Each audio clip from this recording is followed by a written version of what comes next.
मेरे नौजवानों, रिकॉर्ड करना इसको, व्हाट्सएप पे डालोगे ना,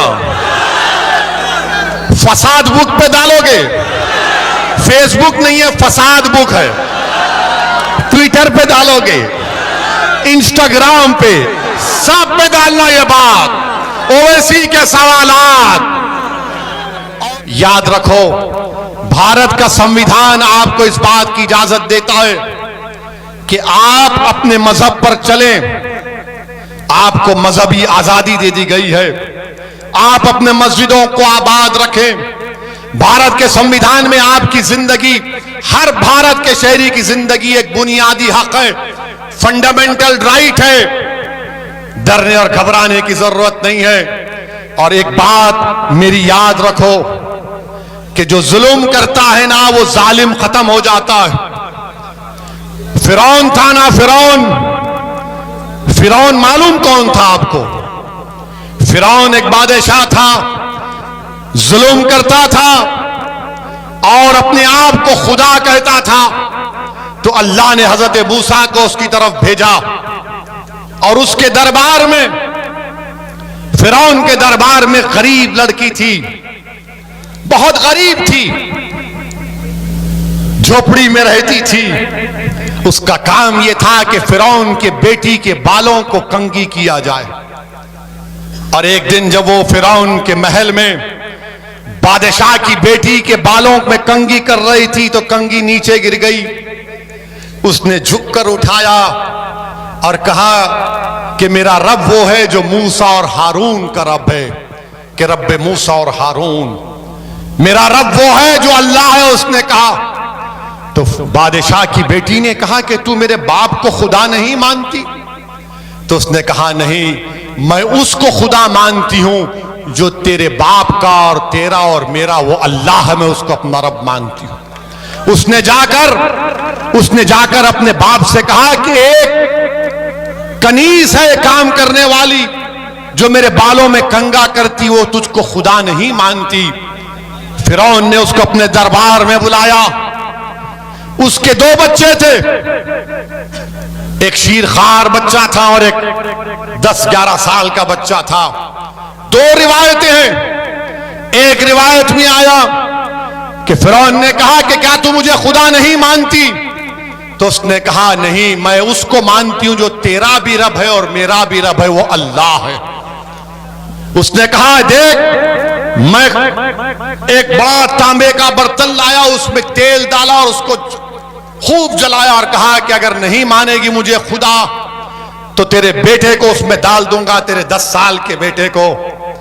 उसने कहा कि मैं तब भी तुझे अपना रब नहीं मानूंगी, मेरा रब वो है जो तुझे और मुझे और सारी कायनात को बनाया, अल्लाह। उस जालिम फिरौन ने उस बच्चे को उसकी मां के हाथ से छीनकर तेल में डाल दिया।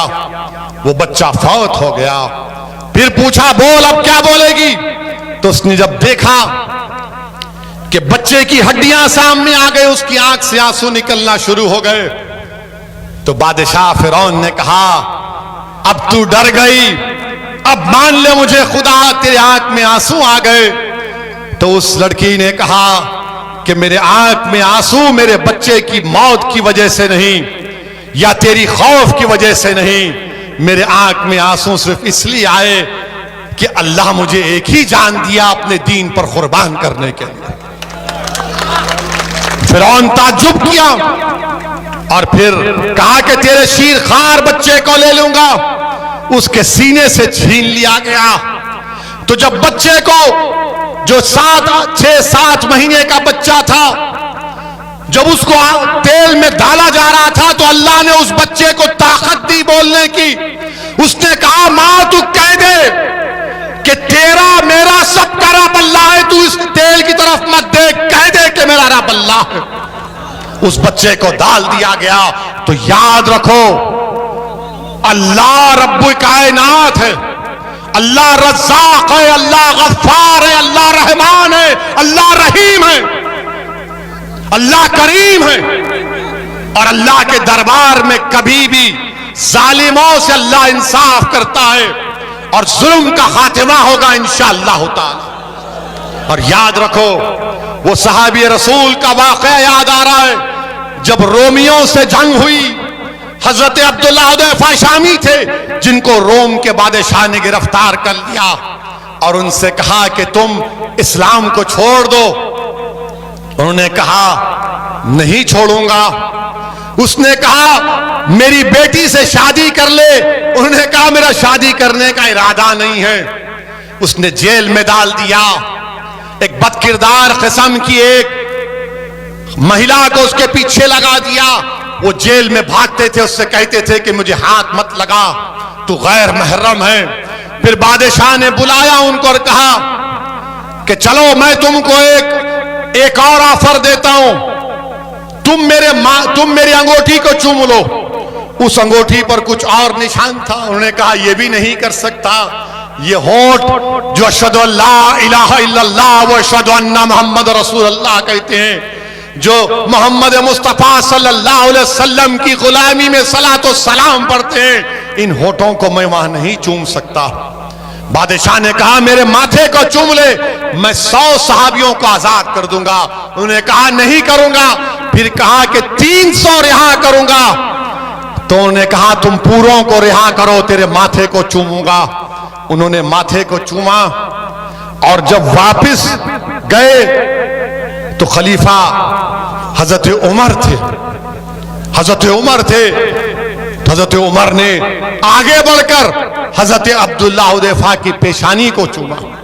और ये वो जो फिरौन के दरबार का वाकया है, जब शबे मेराज में अल्लाह के रसूल सल्लल्लाहु अलैहि वसल्लम सफरे मेराज पर जा रहे थे तो एक पहाड़ी में आका दो आलम सल्लल्लाहु अलैहि वसल्लम को अच्छी खुशबू आई। तो जिब्राइल से पूछा ये कौन है? तो कहा ये वो लड़की है जिसने फिरौन के दरबार में अपनी औलाद को कुर्बान कर दिया और कहा कि तू मेरा खुदा नहीं है, अल्लाह मेरा रब है। मेरे अजीज दोस्तों और बुजुर्गों, हिम्मत और हौसले को बरकरार रखो। इन जलसों को मुनक्कद करने का या आपके दरमियान में आने का अहम पैगाम यह है कि डरने और घबराने की जरूरत नहीं है। अल्लाह हमारे लिए काफी है। हस्बुनल्लाहु व निअमल वकील, हस्बुनल्लाहु व निअमल वकील, वो नेमल मौला व नेमल नसीर। मेरे अजीज दोस्तों, डरने की जरूरत नहीं है। ये बीजेपी आरएसएस है, ये बेचारे हिस्ट्री नहीं मालूम इनको हिस्ट्री नहीं आती। अभी कल आरएसएस के मोहन ने कहा क्या कहा कि इस्लाम भारत में इन्वेडर से आया। हमको कल मीडिया वाले लखनऊ में पूछे, हमने यही कहा कि मोहन भगवत जो है हिस्ट्री को नहीं जानते। मोहन भगवत जो है हिस्ट्री को नहीं जानते। हमने उनसे कहा कि इस्लाम इस मुल्क में बादशाहों की वजह से नहीं आया। इस्लाम इस मुल्क में आया तो सूफियों की और तिजारत करने वालों की वजह से आया। और हमने उनको मोहन भगवत से हमने पूछा कि इस्लाम अगर आया तो वेस्ट कोस्ट में आया। और किसने कहा मालूम आपको? इस्लाम बादशाहों से इस्लाम भारत में नहीं आया। किसने कहा मालूम आपको? मालूम? मोदी जी ने कहा। हाँ, अब आप जाकर देखिए, मोदी जी ने अप्रैल 3, 2016 को 7:13 को एक ट्वीट किया और कहा कि केरल के त्रिशूर डिस्ट्रिक्ट में चेरामन जुम्मा मस्जिद को अरब के तिजारत करने वालों ने, बादशाहों ने नहीं, तिजारत करने वालों ने 629 ईस्वी में मस्जिद को बनाया और कहा कि भारत की पहली मस्जिद है। मोदी जी, आप झूठ बोल रहे हैं या मोहन भगवत झूठ बोल रहे हैं? आप दोनों बैठकर तस्वीर कर लो। हमारा मानना यह है कि इस्लाम भारत में तलवार के जोर पर नहीं आया, मोहब्बत की बुनियाद बन